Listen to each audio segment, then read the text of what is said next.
ang sunod na tubig na inumin mo ay magiging healing water. So, ganito yung gagawin natin, guys. Of course, kailangan nyo muna i-follow yung ating page, comment, amen. Share nyo yung reel na to.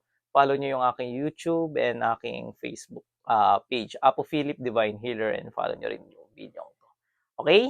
Comment, amen. Ano lasa ng tubig kasi important yun. Game. Panginoong Jesus, sa inyo.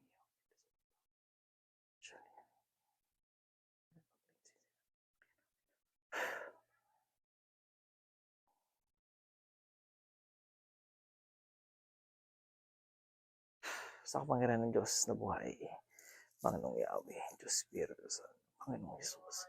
Ala ng pupuri po sa inyo, Panginoong Jesus, Panginoong Yahweh, Diyos Espiritu Santo. So, yun lang guys. Sa mga nais din magpagamot, magpunta dito sa amin. At yun nga, i-follow nyo yung aking